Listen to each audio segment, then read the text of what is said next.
So, good day, ma'am. Good day, classmates. So, my report is about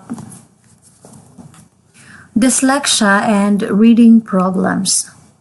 So, in this topic, I am going to discuss the symptoms, diagnosis and treatment, causes, risk factors, and complications.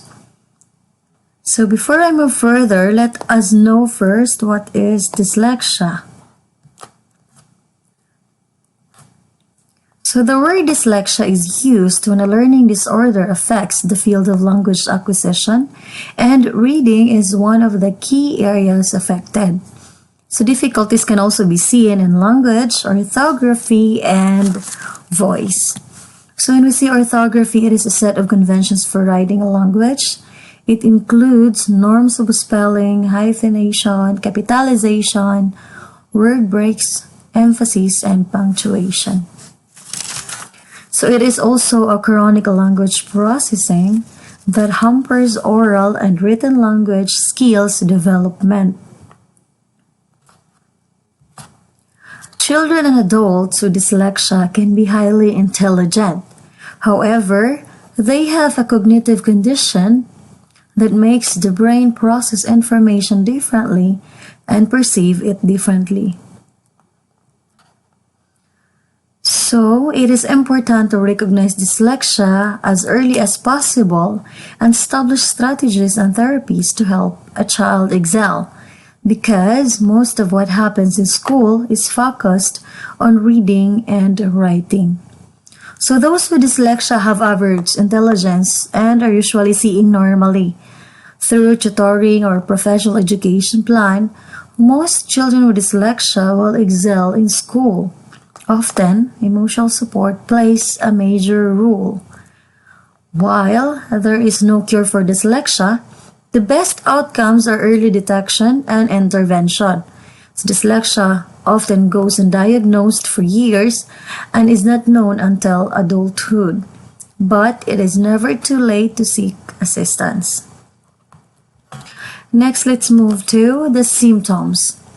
Once a child enters the school, signs of dyslexia may be difficult to detect, but some early clues can suggest a problem. When the child reaches school age, the teacher can be the first to find the problem. Severity varies, but sometimes the disorder becomes evident when a child begins to learn to read. So let's start with preschool. First is can't tell the difference between letters and squiggles. So silang pananaw kay pareho lang siya. Can't recognize own name. Only says a small numbers of words. Doesn't like rhyming games and can't fill in the rhyming word in familiar nursery rhymes, and has difficult pronouncing words. So may confuse that sound alike. Mag-confuse sila sa kanang mga pareho lang sounds. Next is during school age. So reading below the expected level for age. So mas kuan siya no, dili kay siya ka-cope up according sa iyang level sa iyang edad. Problem processing and understanding what he or she hears. Difficulty finding the right word or forming answers to questions.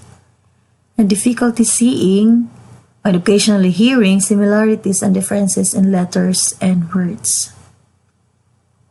So, maglisod jud ang bata. Inability to sound out the pronunciation of an unfamiliar word. So, difficulty in spelling, spending an unusually long time completing tasks that involve reading or writing, and avoiding activities that involve reading. So, those who have dyslexia, kuan jud ila ha words and letters gid ang isa sa problema. So next is teens and adults. So difficulty reading, including reading aloud. Siguro makafeel sila anxiety when reading it aloud. It's because they have the difficulty in reading. Slow and labor-intensive reading and writing, it means it needs a lot of work. So, kailangan dyan sila effort when it comes to reading and writing. So, the problem in spelling, avoiding activities that involve reading, mispronouncing names or words, or problems retrieving words. So they also have trouble understanding jokes or expressions that have been a meaning not easily understood from the specific words, or idioms such as piece of cake, meaning easy. So, kanab itong mga words na kumbaga na siya yung mga ano siya ba? Lahi siya ka ng definition. So, spending an unusually long time completing tasks that involve reading or writing, difficulty summarizing a story, trouble learning a foreign language, difficulty memorizing, and difficulty doing math problems. So, these are during teens and adults. So, the early diagnosis and treatment of dyslexia. So when you think a child suffers from dyslexia, don't hesitate.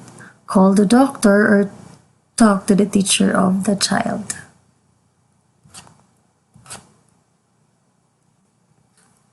So let's move on to helping a child with dyslexia learn to read. So there is more than one manner of teaching reading. Different kids learn differently, so it is crucial for the child to learn to read in a manner that works best for him or her. So find out what the school's teaching approach is to teach the child to learn and why. So if the approach doesn't meet with the child's instructor to try out various methods. So next is the causes. Dyslexia tends to run in families, so this appears to be related to certain genes influencing the brain, regulates reading and writing, as well as environmental risk factors. So we say risk factors. First is the family history of dyslexia or other learning disabilities. So, nagyapon siya gyapon sa family history. Premature birth or low birth weight, exposure during pregnancy to nicotine, drugs, alcohol, or infection that may alter brain development in the fetus, and individual differences in the parts of the brain that enable reading. So, these are the risk factors that can that can cause dyslexia. So, even during pregnancy period, you as a mother you really have to look after yourself for the baby. So, let's proceed to the complications. Here, the trouble learning, disadvantage in most classes and may have trouble keep up with peers.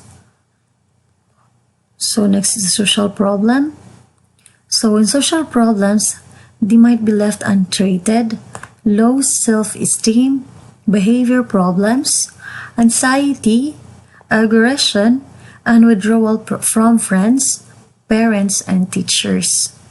So, kung ano man sila, mag-low ilang self-esteem, and then anxiety. So, nagit sila makakomplicate yung sa social problems. So, next is the problems as adults. The inability to read and comprehend can prevent a child from reaching his or her potential as the child grows up. So, this can have a long-term educational, social, and economic consequences. Kaya mabihind na. And now, let's proceed with the next one, the last slide.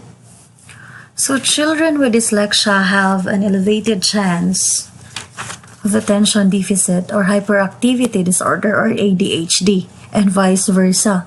So ADHD can cause difficulties in maintaining concentration, hyperactivity, and impulsive behavior, which can make dyslexia more difficult to manage.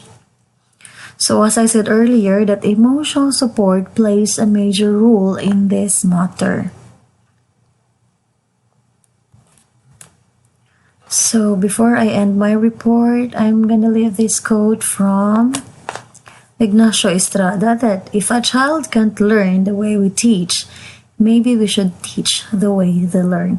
So, kani sila nga mga, kining dyslexia is one of the kanang learning problem or reading problem that a child will gonna affect during learning development period. So, in this quote, it really needs an emotional support where if they can't learn the way we teach, maybe we should teach the way they learn. So, you as a teacher, you really have to adjust in a way nga mag-learn sila. So, that ends my report. So, thank you everyone. Good day.